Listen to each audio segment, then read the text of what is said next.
Buenos días.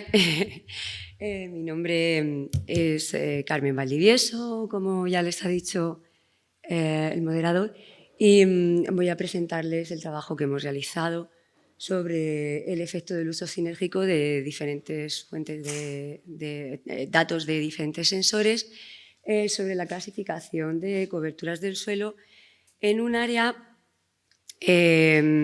semiárida, como es la cuenca del Mar Menor,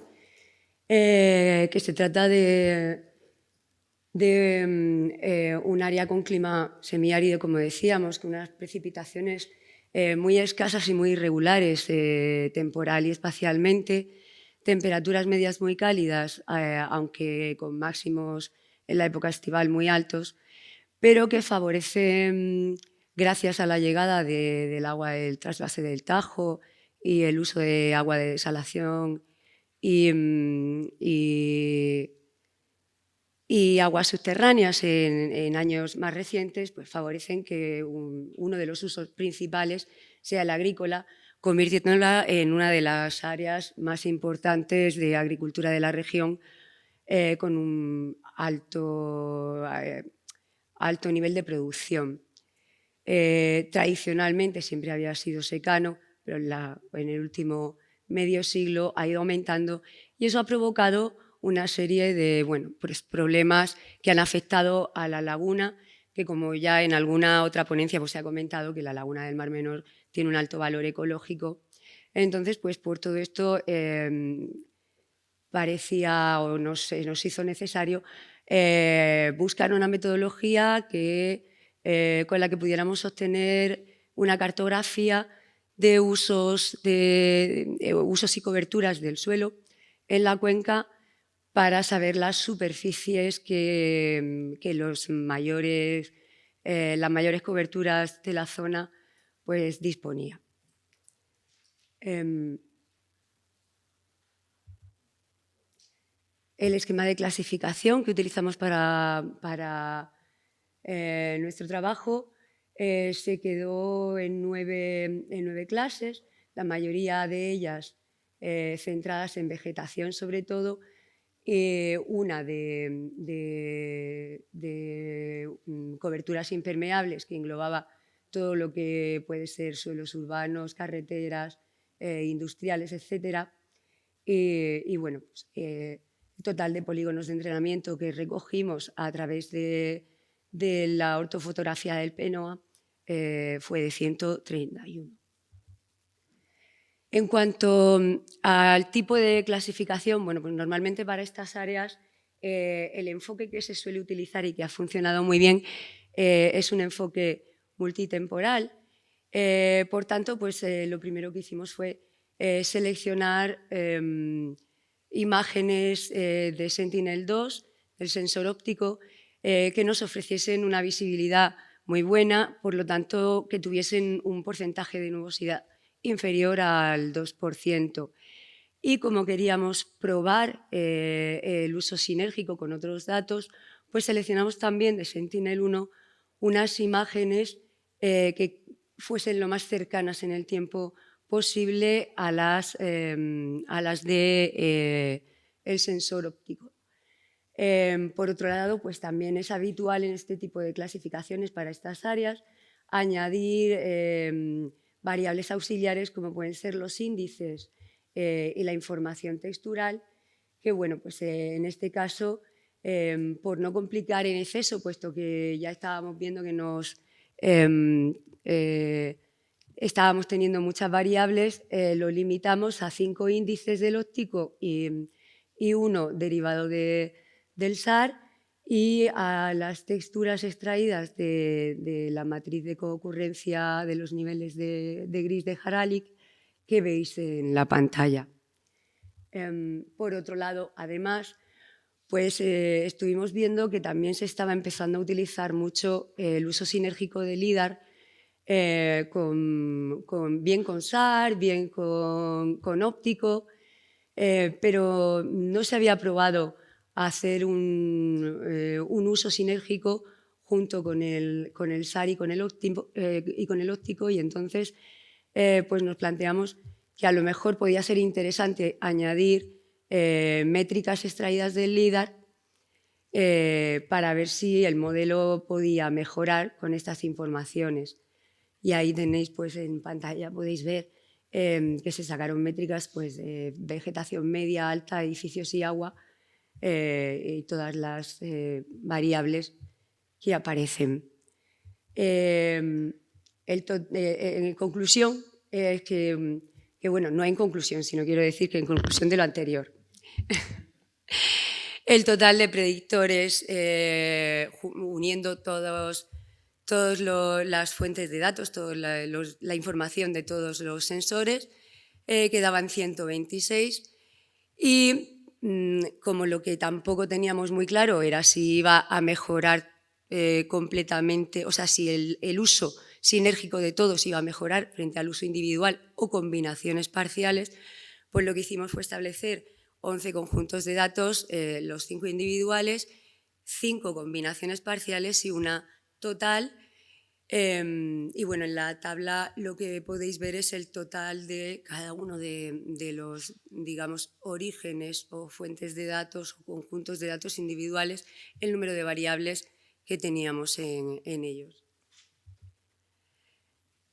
Viendo el número tan alto que teníamos de variables para el modelo de las 126, de todos los conjuntos de datos, pues también nos planteamos que podía haber una alta dimensionalidad y que sería recomendable intentar reducirla. Y entonces, debido a la alta colinealidad que podían tener todas las variables, pues nos planteamos calcular el factor de inflación de la varianza en un primer momento y luego, pues, puesto que este factor no detecta relaciones no lineales, pues en un segundo momento utilizar el orden de la importancia que conseguíamos con el método de clasificación para volver a ver si seleccionábamos o si podíamos eliminar de nuevo algunas variables más. Este método de clasificación, como os decía, no es otro que Random Forest, aunque utilizamos una pequeña variación en la validación cruzada interna para que utilizase píxeles de polígonos completos en lugar de individuales y evitar así dependencias estadísticas.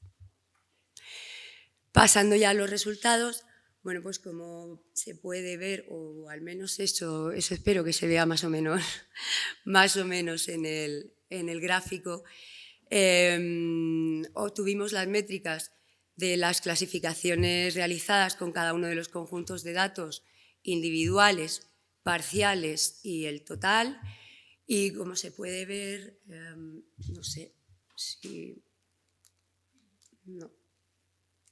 1, 2... No.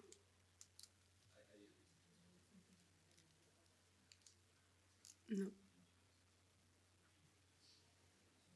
No, no. No sé si es por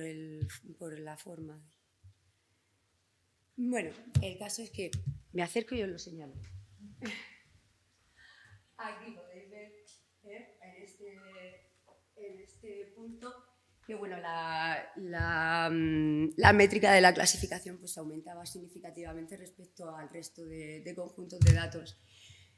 Entonces, pues bueno, como decía, nos planteamos hacer una selección de variables en base al BIF, se calculó el BIF de todas las variables, pero como no teníamos claro el umbral,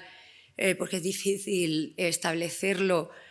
cuando tienes valores tan elevados, la recomendación normal es que se elija un valor de 10 o 20, al haber salido valores tan elevados de BIF, pues tuvimos que probar diferentes umbrales eliminando las variables que quedaban por encima de esos umbrales para ver en qué punto teníamos que establecer ese corte para la selección. Y si veis en el valor 160, BIF inferior a 160, pues era donde comprobamos que empezaba a aumentar de manera mayor la métrica de clasificación, y lo que hicimos pues, fue establecer ahí ese umbral y nos quedamos con ese conjunto de datos con valores inferiores a 160. En una segunda fase, como os he comentado antes, de selección de variables, pues utilizando el orden de la importancia que nos había facilitado Random Forest en esa clasificación, lo que hicimos fue generar un bucle de validación cruzada, dejando fuera cada uno de los polígonos de entrenamiento y obteniendo las listas de importancia de cada variable para cada uno de esos polígonos. Y luego, de forma iterativa, ir eliminando del conjunto de datos total la variable menos importante para la mayoría de los polígonos. De esta forma, al final, el modelo final se quedó con 62 variables desde las 126 originales. Lo llamativo es que al eliminar las variables con este método de selección, pues igualmente seguían manteniéndose variables de todos los sensores y derivadas de todas las clases, tanto de índices como de texturas. Luego el modelo, además, pues bueno, nos ofreció unas métricas también bastante buenas. Si veis, los errores de omisión y comisión mayoritariamente se encuentran por debajo de 0,15, bueno, excepto en la clase 9, que son mallas de cobertura de arbolado, sobre todo, que bueno, se confunden bastante con la clase de invernaderos, pero bueno, la verdad es que los resultados son bastante prometedores y buenos, y el ajuste de la clasificación final pues se quedó en 0,911 y 0,898 de capa, con unas métricas por clase, pues como veis, superiores o no muy inferiores de 0,9, exceptuando de nuevo la clase de mallas, y las superficies totales que obtuvimos pues, fueron las que veis en la última tabla. Quizá la clase de matorral y la clase de suelo desnudo fueron un poco superiores a lo que esperábamos, pero bueno, entendemos que hay determinadas parcelas que se quedan en barbecho o que pueden estar en un estadio de cultivo de altura de la vegetación muy baja y pueden confundirse fácilmente con esas clases. El mapa final obtenido, ahí lo tenéis. Cualitativamente, si se conoce el área, es bastante ajustado, aunque, bueno, como digo, hay pequeñas parcelas en las áreas de mayor concentración de parcelas de cultivo que, bueno, pues salpican la clase de matorral y la clase de suelo desnudo. Para terminar, como conclusiones, pues que la combinación de todas las fuentes de datos han dado mejor resultado que una sola o parciales,